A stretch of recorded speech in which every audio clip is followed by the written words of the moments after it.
आज आपण लक्षात घेतली पाहिजे की आपण आपल्या लेकरांना वळण दिलेलं नाहीये, आपण आपल्या लेकरांना व्यवस्थित रस्ता दाखवलेला नाहीये, आपण आपल्या लेकरांची संगत चेक केली नाही, आपण आपल्या लेकरांची खऱ्या अर्थाने उठबसक बैठक चेक केली नाहीये, तपासली नाहीये. आणि मग काय त्या लेकरांकडून अपेक्षा करायची की ती लेकरं कीर्तनकार झाली पाहिजे, प्रवचनकार झाली पाहिजे, काय ती लेकरं मोठी मोठी महान संत ऋषी झाली पाहिजे.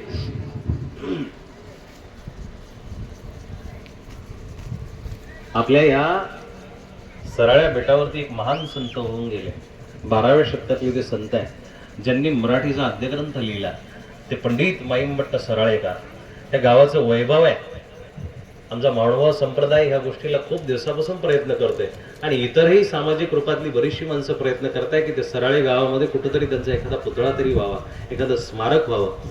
त्या विद्वानाची भाषा, विद्वानाची राहाणी मी तुम्हाला सांगतो, एवढा प्रखर आणि प्रचंड विद्वान की महाराष्ट्रामधला एक सुद्धा असा विद्वत्ता ज्ञानी माणूस नव्हता की त्या माईमभट्टासमोर एक शब्द बोलता येईल. अवघ्या 2-5 मिनिटांमध्ये त्या पंडिताची पंडिताई निघून जात होती. इतका विद्वान, इतका प्रचंड विद्वान.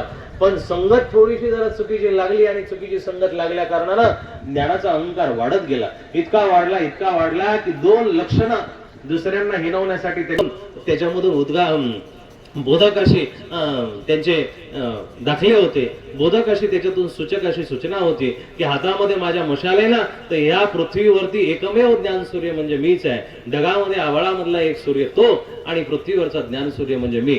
दुसऱ्याला हिनवायच्या बुद्धीने. आणि पायामध्ये मी जी तोडा बांधलेला आहे तो वाकी याच्यासाठी बांधली की इतर सगळे जेवढे पंडित आहे ते पंडित माझ्या पायाच्या ह्या वाकी समान आहे.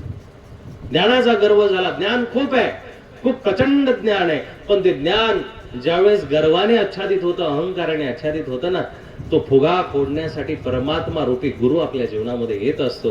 आणि डोमेग्रामला सर्वज्ञ श्री चक्रप्रभूची गणपत अपयेच्या नुसार भेट झाली आणि मग 2-5 मिनिटाच्या बैठकीमध्ये तो ज्ञानाच्या वरती आलेला अहंकाराचा जो पडदा होता एका क्षणामध्ये टाचणीसारखा त्यांनी टोचून फोडून काढला. आणि मग माईमभट्टाला जे सुचलं, तिथून पुढे जे सुचलं ना, एकीकडे 56 भाज्या खाणारा माणूस, दररोज नवीन नवीन पदार्थ खाणारा, चौऱ्यांच्या हवेमध्ये दररोज जगणारा, गाद्यांवरती टक्क्यांमध्ये लोडांमध्ये वावरणारा माणूस एका क्षणामध्ये वैरागी होतो. हातावरचं ढेकूळ बघितल्यानंतर जीवनाची नश्वरता लक्षात येते आणि त्या क्षणी देहाचा त्याग करून रुद्रपूरला जातात. सर्वज्ञ श्री चक्रप्रभूंच्या चरणाजवळ, गोविंद प्रभूंच्या चरणाजवळ जातात आणि सेवकत्व पत्करतात. हे संस्कार आहेत दादा, हे संस्कार आहेत तुमचे. संस्कार